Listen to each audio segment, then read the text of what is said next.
to the Mountainside Podcast. Our guest for this episode is Cayton Holland. He's an author, stand-up comedian, actor, podcaster. I thoroughly enjoyed having Adam on for this episode. It was a little shorter than I wanted it to be, but it was still a great conversation, and I hope that you enjoy.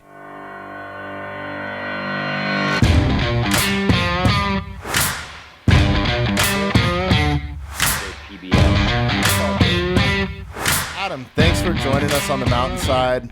We are thrilled to have you on. Being a Colorado boy and all that stuff, you're very fucking funny, man. I love your comedy, your podcast. We're going to get into all that. But I think the thing I love most about your comedy is the tempo and you don't stop. And being a Colorado native, the Coors bit is like one of my favorite bits of all time, man, because it's like it sums up Colorado in general. Well, thank you.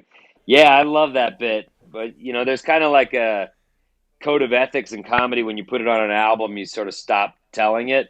And I miss that Coors bit. It was like the best opener. It worked. It didn't just work in Colorado. It worked everywhere. Oh, I'm sure. But I still am like trying to write one as good as that.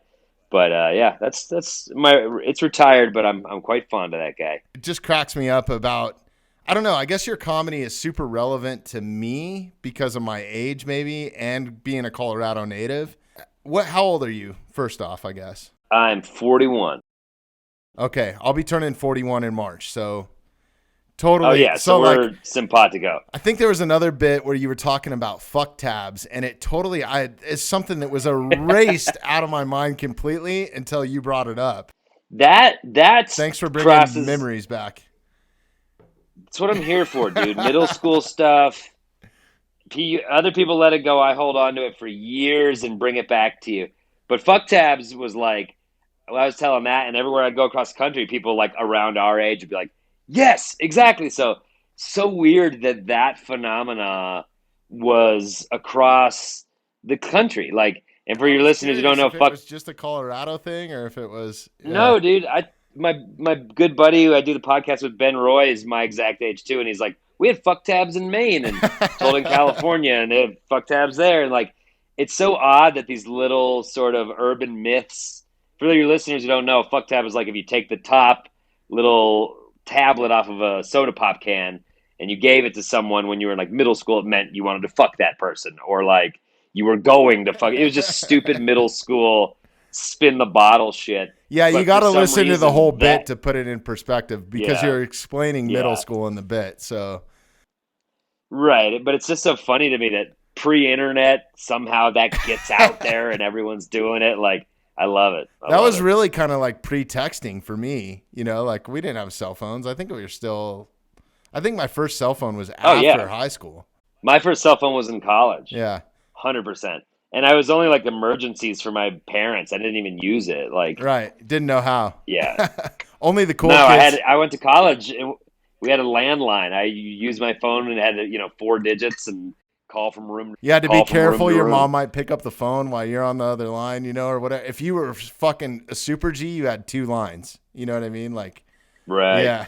We never had 2 lines. No, we never did either. But what a way to open the show, man. Fuck tabs. Fuck tabs. Yeah. Good night. It's been fun talking. I don't know. Do you have 5 or 6 albums out on Apple iTunes? I've listened to, I think, all of them, and I've been listening to you for a while. I don't even know. I think it's 5 or 6. Yeah, I can't remember. Yeah. If you give me a second, I can do a quick count in my head. But yeah, who cares? Around that amount. But just go check it out, and the comedy's hilarious. You released one. Was it This Hot Takes? I'm totally butchering this. Was it Hot Takes? Yeah, no, that's all good. Yeah. Hot Takes. That one I released like a couple months ago. Yeah, dude, it's just like, that's all pandemic stuff. Right. And the politics of the last 2 years. Like, obviously there's a lot to cover there.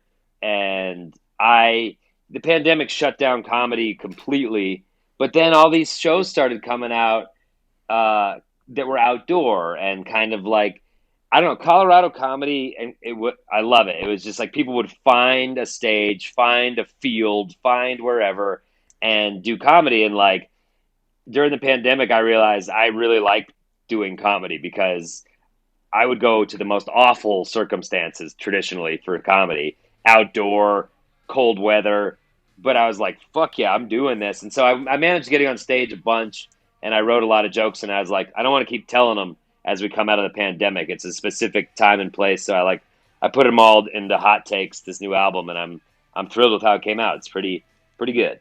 My speaker just went off here. Sorry, my bad. Foo Fighters rocking out here. You got to play a little Foo Fighters. I was curious, you didn't skip a beat during the pandemic, really, it seemed like. No, I skipped tons of beats. Did you? I'm glad it seemed like that. Okay. Yeah, dude, everything slowed to a grinding halt, and it's still just like limping back to life.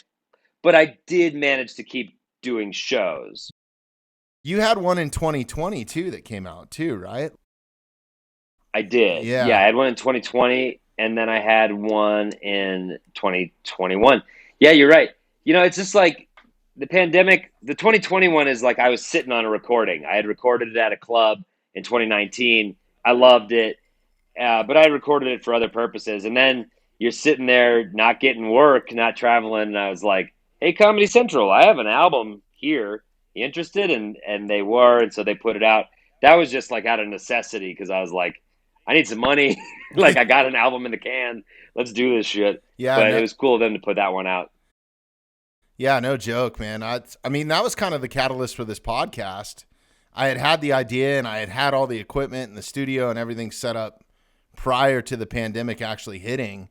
And then it hit and I was like, okay, well, it looks like I'm doing this shit now. So yeah, I mean, I guess that's a little bit of no more excuses. Like you're at home, right? Any project you've been thinking about doing, hey, now's the time, man.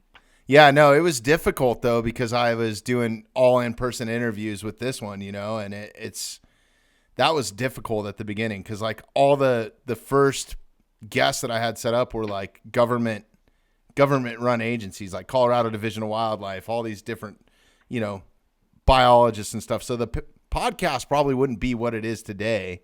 And it really made us learn like just kind of how to have fun. I think it might have been a little bit more square coming out of the gate the way I intended to start it, so. Just more formal and rigid. Yeah, and I'm not a comic, but I like to have fun, so I like to have a good laugh, a few drinks here or there or whatever, Yeah. Well, I think this, the pandemic has taught us, don't take anything too seriously. And also what you think you had to do in a specific setting, for example, work in an office, that's all blown up. And so it's like, I've done a ton of podcasts that normally I used to have to fly to LA and right. beg to be on them and go to the studio. And now it's just like, just hop on here and chat. It's all right. Like we don't need to be so fancy. It's better when we're all together, of course, but it has removed a little bit of a barrier. Yeah, my world got flipped upside down. I worked in entertainment as well prior to the pandemic. I was a road guy and was constantly doing shows, and I still go out occasionally and do that just because I can't let it go. I have so much fun doing it, being around the people, the production people and stuff. So, but yeah, it was that was a kick in the balls, man, for sure. But good things have come out of it, dude, too, definitely. I guess. But we can, that's always such a human instinct to be like, but it's kind of good. Right. Not even necessarily. This has been a really shitty Yeah, no, it has years. been shitty. I don't think we need to have a silver you don't lining need to sugarcoat just it. to be polite to each other. It sucks. I was touring nonstop and things were going great and I had a lot of career momentum and it just fucking stopped. And I won't lie to you, it's been hard to just get back to that point. 2 years have changed. Yeah. I got another kid. The comedy landscape's changed. It's just it just because you hit pause in 2020 doesn't mean the landscape is the same when you hit play in 2022. So we're all just trying to figure it out again. And the shows are so different, it's like all the testing and protocols and all the bullshit you got to go through, to even put on a show. It's dude, and the country is so divided and tense that if you start jabbing at mask mandates anything, people get all pissed off, and you're like, dude, we can't. This is a funny environment. We got to be able to bullshit a little bit. But leave it all on the stage, right? I've only caught a couple episodes, and I need to go back and binge watch it. But was it Those Who Can't? Was that the TV show that you had with the other comics? Yep, It was those who hilarious, can man. is a show. Thanks. It's on HBO Max if anybody wants to binge it. It's all 3 seasons. But yeah, me and Ben Roy and Andrew Orvidal, who we performed together as the Grolics, we wrote that show and starred in it, and got to make 3 seasons of it. And I'm so proud. And I love that it's on HBO Max now because it's like finding a whole new audience. I didn't know that you wrote it too. That even Oh yeah, makes it better. Yeah, no, that every aspect of that thing, we did everything. Executive producers, writers, stars, like that's our baby. We made that show. So I really am proud of it. And it was, that was 5 years of my life doing that. Is there anything in the works like coming up that you guys might do something like that again? I'm working on one script with Andrew, who's in Those Who Can, and I'm working on a movie script as well by myself. But I always am even hesitant to talk about that shit because it's so, Right. now I know because I've done it once. It's so hard to get the thing made. And so I'm tinkering away, hoping for the best, but it's like knock on wood, we'll see. It's like Right. my career is just casting lures and hoping that people snag on them. So I've got 2 things right now I'm excited about, and we'll see. I definitely would check out whatever you guys are putting out. So now that the show's over, you guys have a podcast with some of the same co-stars. Now, these guys that you've been doing comedy with, prior to the TV show and for a long time, because it seems like you guys have been together for a while. And I love it. It's Yes. Grolic Saves the World, right? Am I? Yep. Yeah. The Grolix Saves the World, and it's a Grawlix. Yeah, it's me and Ben and Andrew, and I've known these dudes now 15, 16 years, and we all just met doing comedy in Denver at shitty open mics.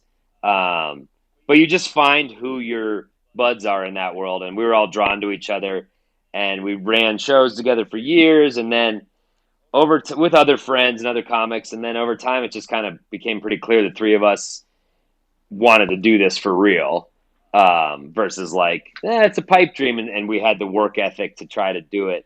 So we started making a web series, and that led to the TV show, and now we're done with the TV show, and the first thing we did was start another podcast with each other because I just love working with these. They're the 2 funniest dudes I know, and we have a blast just talking for an hour. But the podcast is more than that. It's like the Grolic Saves the World. We do self-help challenges every episode. So first half we propose the challenge, we break, we come back having completed the challenge, and we call it passive aggressive self-help, where it's very competitive. It's a blast, and you were having a good time with it. I've heard some physical abuse. There's some shaming. There's a lot of shaming. A lot of shame. We're very shame motivated guys. And if like any good self-help, someone must lose. Right. Someone has to lose. So, yeah, dude, it's really fun. It's growing really fast, and I don't know. I think it's just a testament to how well we get along. It's like a brother relationship at this point. It's very good-natured, competitive. You can say anything. You can tear the guy down pretty hard and personally because you love that dude. So yeah, it's been fun. We're enjoying it. And do those guys all live in Denver, or are they in other parts of the country? They live in Denver now. Both of them moved to LA, and both of them since moved back. But yeah, we're all in Denver now. Well, Andrew's in Lakewood, but we don't hold it against him. You came up in the Denver scene, correct? I did.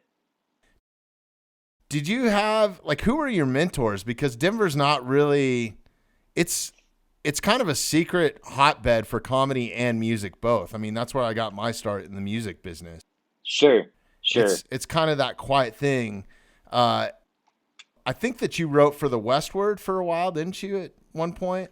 I did. I wrote for the Westward for 5 years. Yeah, right when I was starting doing comedy, I got hired at the Westward, so I was doing both of those at the same time.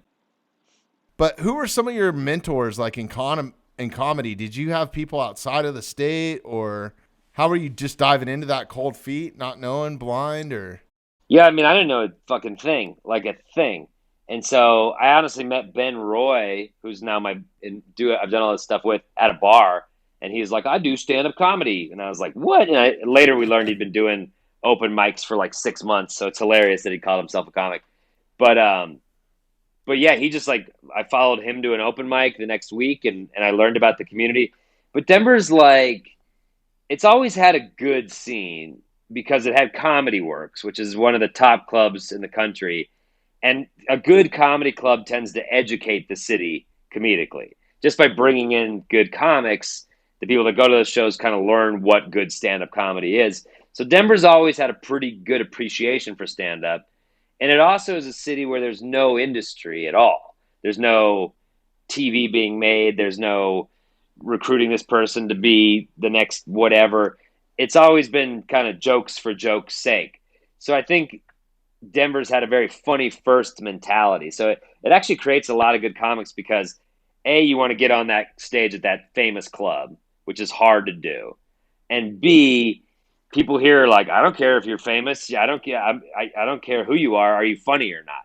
And so that just creates a sort of purity of comic. So even if you haven't heard of the dudes, like when I was starting out, Chuck Roy was a guy who'd been around, and Troy Baxley, and these dudes were like very funny guys. I mean, they had TV credits, but you wouldn't know them. They weren't big stars. But man, they were fucking hilarious, and you could just sit and watch them for an hour and learn everything you wanted to learn. So I think in a way, I benefited from not being in the shadow of uber famous people who are like focused on this sitcom or this movie or this commercial deal. It was like I got to come up with comics who are like, hey, it's about getting a good hour, and that's it. That's it. So there's no bullshit beyond this. Write the funniest hour ever and go do it. And that, like I said, there's a purity there that I'm kind of glad I came up in that type of world.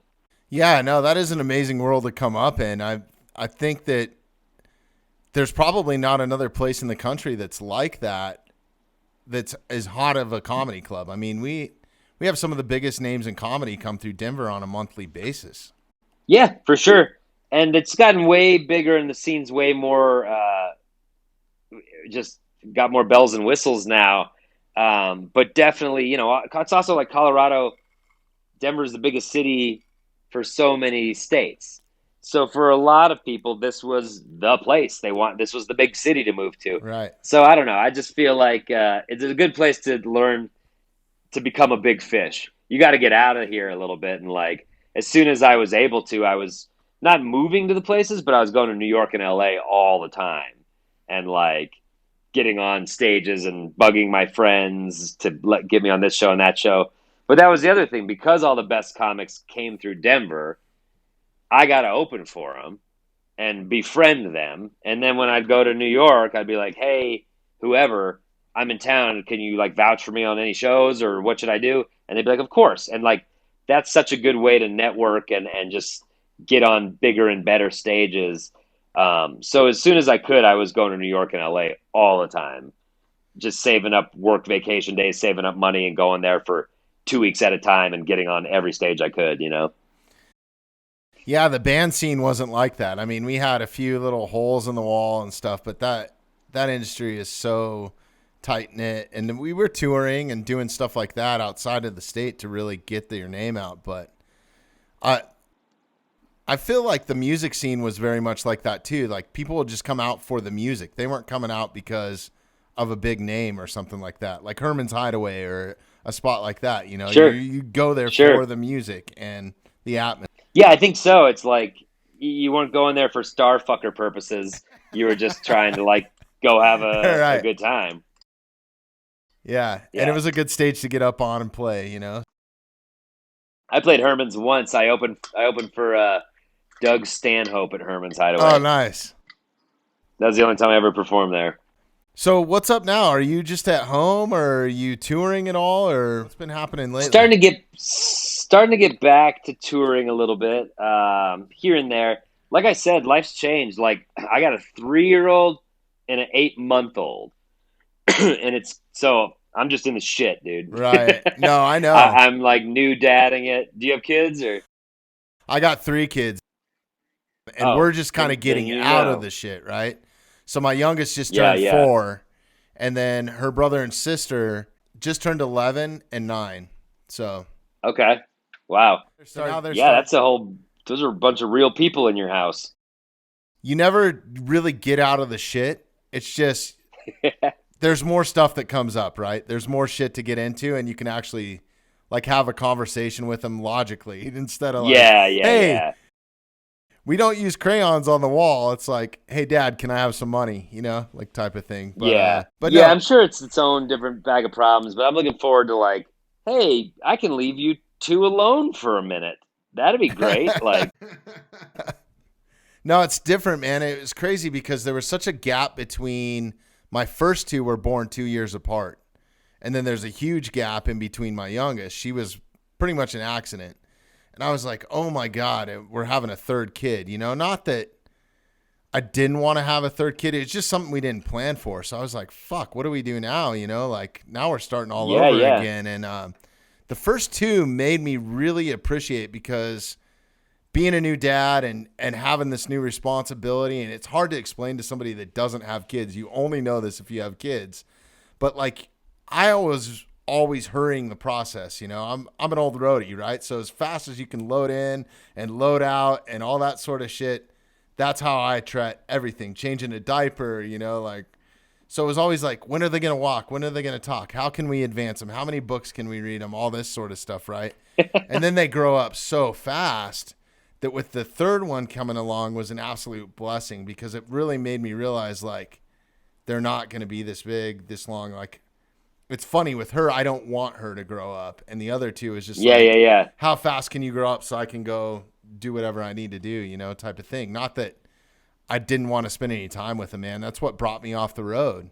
You know, 10 years ago, my daughter was, or 11 years ago is when I quit going on the road. I was like, fuck it. I'm not going to do it anymore, you know, not in a touring atmosphere where you're like, see you in 3 months or see you in 6 months, you know? Exactly. And I'm just trying to pick my battles now. Like the pay's got to be right. If I can do 2 days instead of 3, you know, comedy's way less grueling than music because music is like tours. Right. And so you go city to city to city. And there is that in comedy. But for me, where I'm at, for the most part, it's like comedy clubs. And so I'll go play a weekend in Kansas City, Thursday to Saturday or Thursday to Sunday and come home. And that's doable. You know, it's like, and it's way more humane. Musicians just have to like, get up and go to the next city or roadies as well. Yeah. But comics are like, nah, I'm going to stay in KC for 3 days and check out restaurants and get to know the pulse of the city a little bit. Like, I love that about comedy because I feel like the back of cities, there's a romance there, but man, you don't see shit. You see hotels, you see venues, tour you see buses. the highway. Yeah. Yeah. So like 100%. Comedy allows you to drop into a place and fucking hang out for 3 days. And I love that. And so it's way easier with a family. Absolutely. I was pretty fortunate later in my career. Like when I first started, it was grueling as fuck, but I actually got to tour with some comics. And that was a whole different thing, you know, doing arenas with comics. Who'd you tour with? Dane Cook for a little bit. I did one leg of his tour. Oh, wow. And yeah, it was awesome. And it was funny. It was back when the Shocker was going on, you know? And I actually took like part of the stage home because it was like this marley floor that we laid out on top of the stage deck. And it was just the Shocker and put it in my garage because they were just going to throw it away. But yeah, no, I had a Do you have it still? No. So I think I was 19 or 20. I left Colorado as fast as I could. I was like, I love the mountains. I can always come back and visit, but I need to go see the world, right? That's what I wanted to do, is travel the world.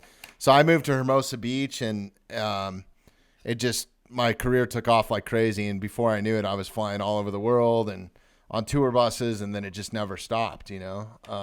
Like being a roadie or your own stuff? Yeah, doing production, the production side of stuff, stage management, that rules, lighting, rigging, automation, all that sort of stuff. And then, like I said, when my daughter came along, I was like, fuck, what do I do now? Because this has been my career for 20 years, right? Like I started having kids in my 30s. So I was like, what the hell am I going to do now? So I moved into doing more of like major sporting events. So I did a lot with action sports and then Super Bowl halftimes and that sort of stuff, to kind of the same thing as you as a comic. You know, I'd only be gone for a few days at a time or a week, 2 weeks at the most, you know, so that's doable. Right. Yeah. Anything else than that, it's like, I just saw these old roadies on the back of the tour bus, like pulling their hair out and shit and divorced and, wondering where their kids are at, or like, especially when your kids become a little bit older, they're pretty reliant on you, and the more time that you spend with them and the busier that you keep them, I feel like the less they'll be out of trouble. Like I grew up pretty poor, and it was just go out and play or figure out something to do on your own. And that meant getting in trouble. So with my kids, I'm trying to take a different approach, like they do ballet, chess, all this jiu-jitsu, fucking wrestling, like horseback, all this stuff, it cost me an arm and a leg, but it's like, if that keeps them out of prison, you're actually probably saving money, right? Well, for sure. And I also just think there's a good shift mentally that comes from putting someone ahead of yourself. And like, I'm not trying to shit on anyone who doesn't have kids, but like, it is the first time where you're like, oh wow, I'm number two. Like when you get married, you're supposed to be like, I'd put her before me, but I don't know. You still kind of just in your own head. But like then the kids come out, and then biologically you got to do that, and that's like a really interesting shift.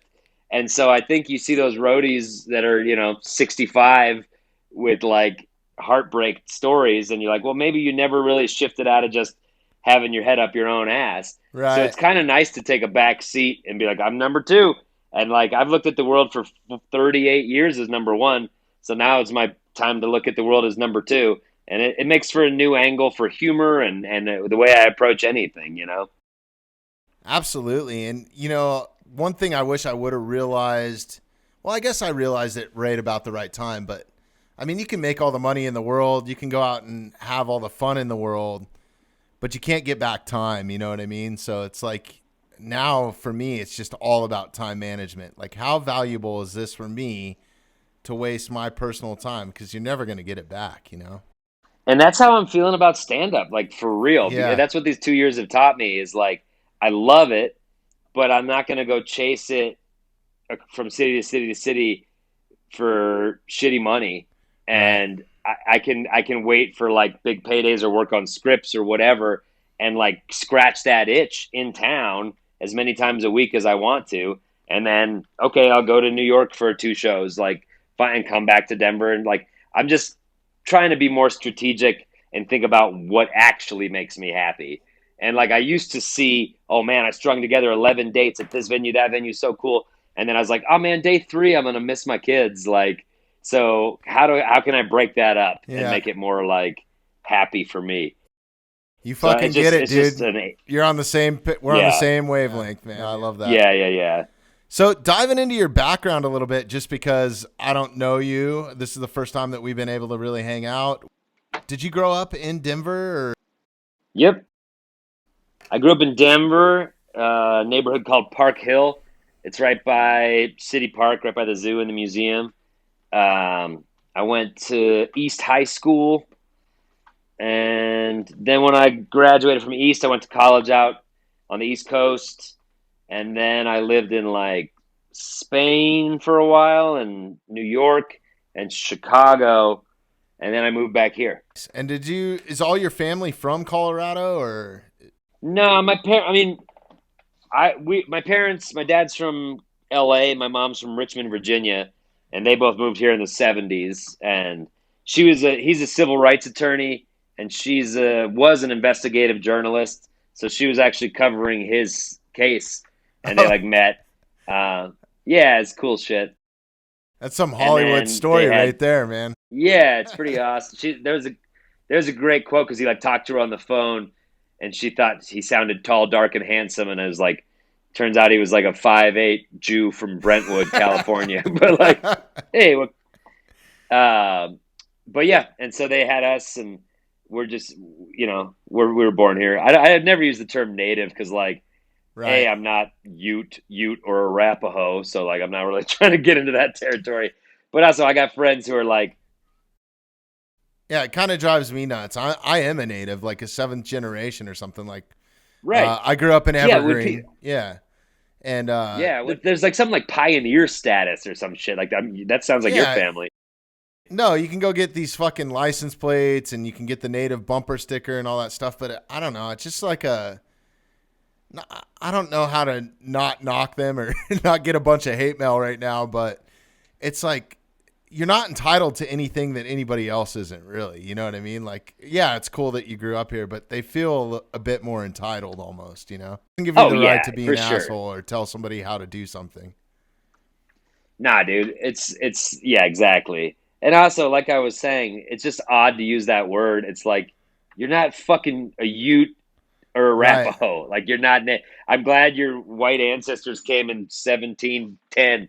But there were people here, dude. So maybe the native bumper sticker isn't the coolest thing to have It's, on your yeah. fucking Subaru. And I think there's a lot of people, and I think it's okay to be proud of it. You know what I mean? But it's a little bit different Oh, story. dude, Yeah. Yeah. I literally have Colorado on my chest right now. Couldn't be prouder. Go Rockies, man, for But sure. but yeah, yeah. But I hear you. It can be a little bit too much. Like you like I for a while I was like, yeah, I'll wear Colorado flag shit, but now it's like everywhere, and Everywhere. it's like I we. see that It's shit in the kind of heart of just New York, you know? I'm like, what the fuck is going on? now you and I are on the same page. It's like now the real Colorado folks don't have to brag about it. We Right. just know we're from here. Yeah, I mean, that was one of the reasons, or that was actually the main reason why I started this podcast because, you know, I grew up in the woods, growing up in Evergreen. We didn't have a whole lot to do. There were no skate parks. There was nothing, right? Like, we were trying to skate in the grocery store parking lot, getting chased by the Yeah, police out of there. Like, it wasn't a city life. As much as kids wanted to be hardcore thug up there, there was no thug going on, right? So I spent a right. lot of my time in the woods, you know, fly fishing and doing all that stuff, camping and backpacking and like just hanging out and being in nature. And uh, I was shocked. I lived in Hermosa Beach for, you know, close to 20 years, and I would come back and visit, and I was always amazed at how dense everything was getting and how much everything was getting used as far as public land. And then I came back and I was like with my kids, and I really realized how bad it's getting just destroyed. Because I was trying to take them to some of the spots that I went as a kid, and like, let's go enjoy this spot. And there would be so many people in the parking lot you couldn't get in, and then there's Yeah, dog shit bags everywhere, and like, so I was like, well, what can I do? I can be that grumpy asshole that has the native bumper sticker and fucking yells at everybody, or I can try to create a platform where we can bring in some experts, talk about this shit, have a good time, have conversations, and maybe teach people that didn't grow up like I did with 7 generations of people teaching you how to properly, you know, put your trash away or take a dump while you're camping or like all this sort of stuff. Cause I don't feel like people are doing it on purpose, but it's a lack of education, I think, a little bit. oh, dude, I'm glad you're doing this. There's a blissful ignorance. And I think a lot of people, because Colorado and the West in general are like viewed as newer than the East Coast, there's like a lot of people that move here, and I think they think Denver started the day they got here. Right. And that's what pisses me off. It's kind of like, no, there's this lot of storied traditions, a lot of history here. But I think a lot of people are just like mountain selfie, and like they think it started with them. So like I hear you, but it's also interesting having grown up here, and I think similar to you, my friends and I, we couldn't get out of here fast enough. Right. Like when Denver growing up, it was a cow town more or less, and like we wanted out, and then it started getting cooler and cooler and cooler, and like I'd go and on the East Coast, people were like, "Oh, I hear Denver's so cool," and I'm like, "What?" Like, I guess I don't know. I never thought it was something Yeah. worth bragging about. I was trying to get to like New York City and shit. But then every time I come back, I'd just be like, I haven't found anywhere better than here, and there's more shit to do, and it's more interesting. So while I like lament the growth and I long for the days when there were less numbers here, had it not grown, I don't think it would have been interesting enough to keep me here. You know what I Sure. mean? Yeah, that catalyst for me was So having kids. I was like, we were living in Hermosa Beach or Redondo Beach at the time, and we were a block off the water, pristine beach. But we were living in a 2-bedroom apartment with 2 kids, and it was just like, fuck, how are we ever going to. Me and my wife both worked full time. We had like a nanny, taking care of the kid. It seemed like we didn't, luckily the nanny was family, so that helped. Yeah, yeah, yeah, But, yeah. but it was like just the juggle of all of that. And then you go for a beach cruise with your kid on the front of your bike and you're rolling by the strand and there's 25, 16-year-olds hanging out shooting heroin or smoking weed or something. I'm like, this could be really easy to fall into. Like, I Yeah, might yeah, join them for right sure. now. Actually, babe, do you mind holding the baby for a minute? Those kids are pretty cool looking over there. So I don't know. It's just kind of like, fuck, man. I had a great time growing up in Colorado. I wanted him to play in the dirt that I did, grew up in, and having family around too when you have kids. Me and my wife neither had family there. My wife's from upstate New York, so it was like, well, we were tossing a coin basically to figure out where we wanted to go. So Yeah. Well, and also, there's that sort of maxim like write what you know. And growing up, I wanted to be this, that, and the other. And then you realize like, oh, I am just a guy from Denver, Colorado. So like maybe I ought to be telling that story. Like, yeah, versus trying to pretend to be something else or be from somewhere else. This is who I am. right. And so once I kind of let go of that, it just all sort of clicked into place. And then moving back here, just like comedy started taking off, writing started taking off. So it always just seemed like the right place to be from about 25 on. Yeah, I see you rocking the Colorado Rockies jacket tonight or hoodie. Just a hoodie. Yeah. Okay, cool. Yeah. Are you a Denver sports fan? I mean, growing up here, Oh, yeah. Broncos fan? All that stuff. I'm wearing this hoodie because it's comfortable. I'm livid with the Colorado Rockies. I'm a diehard Rockies fan. My dad's been a season ticket holder since they started, but he got rid of the tickets 2019. It just like broke him. He's like, this Right. organization, I'm done. And like, so they'll always be my favorite team, but goddamn, are they inept? And it's like top down. And so eventually you're kind of like, if you're walking around being like, Rockies really got a shot this year, you're like, no, they don't. They You're a don't. stupid Yeah. baseball fan. So I'll always root for them, but they break my heart. I mean, the Nuggets are my real favorite team. That's Okay. probably who I'm most passionate about. Whose games I watch the most. The Broncos are good. I'm right there, but it's been a rough couple of years, as everybody knows. Right. Well, hopefully we're getting Aaron Rodgers.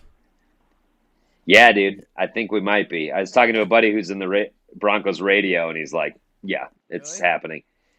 Yeah, I'm all about it. I was hoping we were going to get him last year, but yeah, yeah. I guess it was close last year, like 11th hour stuff, but we shall see. I mean, my radio right. friend can say that, but until it's happening, we'll see. Hell yeah. Something's got to change.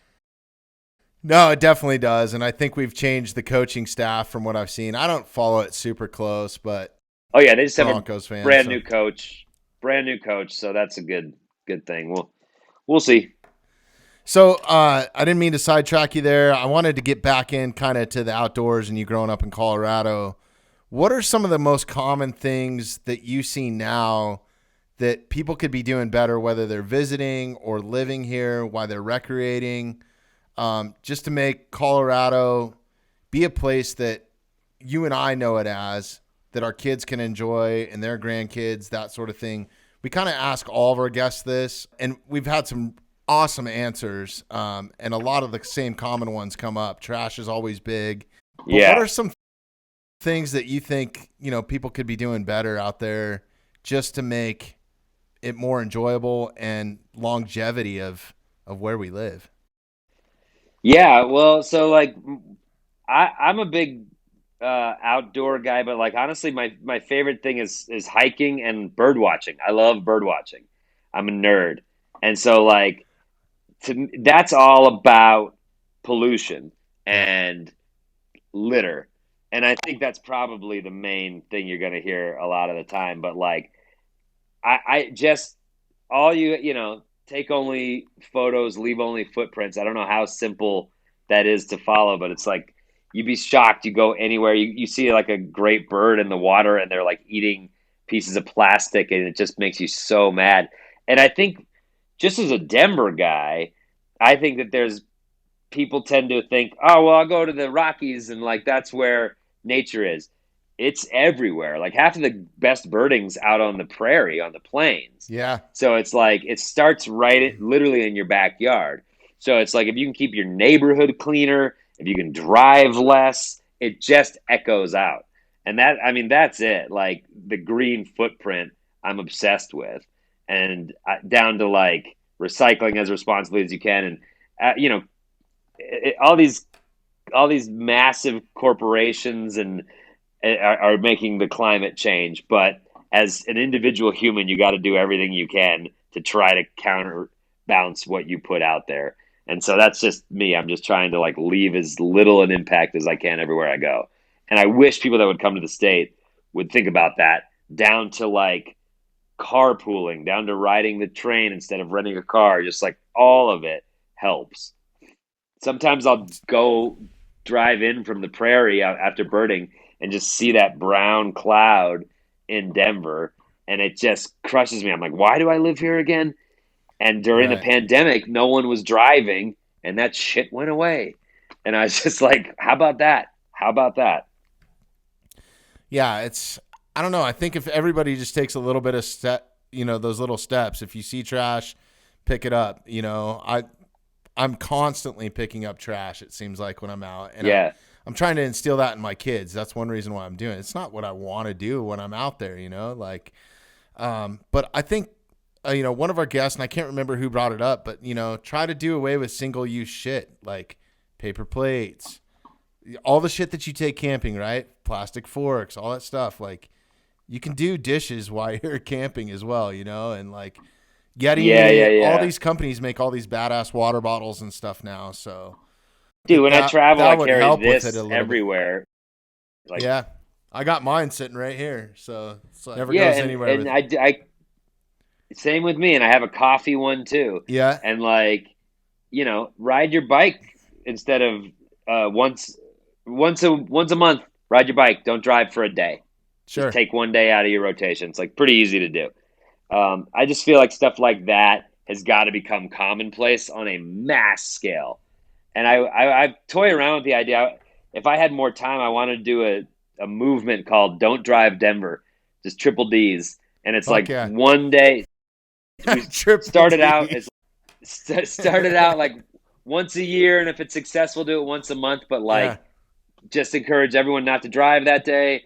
Make the buses free. Just and like measure the carbon output, measure the pollution, and be like, look what we just did through a dumb hashtag on social media. Like, if we can keep doing stuff like that, I would love to see evolve.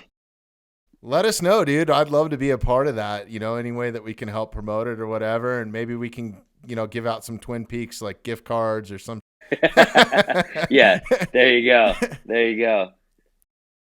No, I love your bits too on the bird watching are hilarious. It fucking cracks me up, man. And how did you get into that? Is that just something like that doesn't seem like a young man's thing? And you kind of talk Oh, about that it's in some not. of your bits. Yeah, I'm like decades younger than the people I'll go out with. Uh-huh. Although my wife's gotten into it, and my boys are like such good birders now; they know like sounds of birds and shit. That's crazy. We were like with my dad the other day, and we heard a bird, and I go, "Dad, do you know what that is?" And my son goes, "Chickadee." And he was just like, "Yeah, there you go, bud." Um, but I don't know. It's my mom worked at the Denver Zoo, and we've always been like big animal family, loved animals. But I never really latched onto birds until like, I don't know, something in my mid 20s. I just like I read a book about a bird that they thought was extinct, and then they maybe rediscovered it. It was called the Ivory-Billed Woodpecker, and it was like honestly the way the writer Laugh wrote at this that, book. but I'm laughing at your bit right now because it's coming Yeah, back I have now. a bit about it. It's hilarious. But the way that book read, it was like the hunt for Sasquatch. Like some people were like, that doesn't exist, and then other people were like, it does. I've seen it, and so it's just like a fascinating book. And I read that, and I was like, oh, birds are fucking cool. I don't know. It's just like Yeah. a switch turned on, and now I'm like obsessed. I got You, bird tattoos. I go birding all the time. fuck yeah. I know every bird in my neighborhood. Like that's that's easy. That's cool. It's nature photography is one of my favorite things to do. Landscape. I live in Evergreen now, so like the elk during, September, they all come in, big, huge bulls, bugling, all that stuff. But my favorite thing I think to shoot is raptors like flying. Like if you can catch them, Oh yeah. it's so fucking rad, man. To freeze that moment and really see what they're doing and how incredible they are, and like it's been cool at Evergreen Lake. You should come up. We've had a bald eagle hanging out, the past couple years. We've had an osprey. Like there's so many birds in there. It's crazy. You should send me some of your photos, man. I'd love to check those out. Absolutely. I'm no pro, but you can check some of them out at Earth Iron Society. I sell some prints and stuff on there, and it's kind of been a hobby. Yeah. And I actually did that in rock and roll a little bit too. That was kind of like I fell into photography on that too and shot some bands and stuff. So yeah, I'd love to get back into that. It's just hard. I got too many fucking things going on right now. Buddy, I get it. Yeah. I fucking get it. Yeah. But yeah, I like birding up in the mountains as well. My family has a place near Pine, Colorado, not too far from Evergreen. Oh, yeah. And awesome. and I'm up there a lot, hiking around and looking at birds up there too. So yeah. I bet we see some of the same. I bet I've seen the same fucking eagle. Yeah. I've spent so much time in Deckers and all that whole area right there, Goose Creek, all fucking awesome. Yep. Man, so I love that. Well, shit, man, we're coming up on time here. I know you got some obligations. I got to be someplace as well. So I hate to cut this short. We'll definitely have to do this again, man. It's been awesome chatting with you. And no sweat. Thanks for having me on. Yeah, anytime, man. You're welcome anytime. We want to try to have recurring guests too. So each week we have a different guest, but we're starting to have some repeats and stuff back, and it's good just catching up with people every once in a while. Before I let you go, what's coming up next? What do you got any shows or specials? Yeah, or if you're I got lots of stuff coming up, but I just more practically, I just added a headlining date at Comedy Works downtown, March 23rd. That's like the best club in the world. So if you want to see me on my home stage doing my thing, come to Comedy Works. That's like my favorite show, period. I'm going to try to make it down. Yeah. I've never seen you live. I'm going to try to make it down for sure. Oh, so, please. Yeah. March 23rd at Comedy Works. It'd be great to have you. Hell yeah. And then before I let you go here, do you want to drop Instagram handle? Where can people find you? I know you have a website as well. And you got it. I'm at Cayton Holland, CaytonHolland.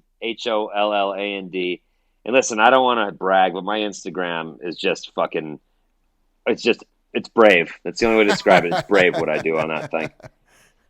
But yeah, it's the same on Twitter, and I got a website, and then I'm really couldn't be more proud of this podcast we're doing. The Grolic Saves the World. It's really fun and funny. Like you'll laugh your ass off. Yeah, you will. It's three best friends, professional comedians, tearing each other apart, pretending to help the world out. So if that sounds like a good time to you, give it a listen. It's definitely on my subscribe list, man. And I love listening to you guys. You guys fucking crack me up, man. So Adam, awesome. Thanks for having me. Thanks for doing what you do. I appreciate it. Absolutely, man. We're going to keep hammering away at it, and hopefully we'll change some stuff. And if not, we'll have a good time. There you go. What's better than that? Yeah. Hey, man, awesome having you on, and thanks for all the laughs. I feel like we just barely got into this, so we'll have to do it again sometime. All right, sounds good. See you, Adam. Cheers. Bye.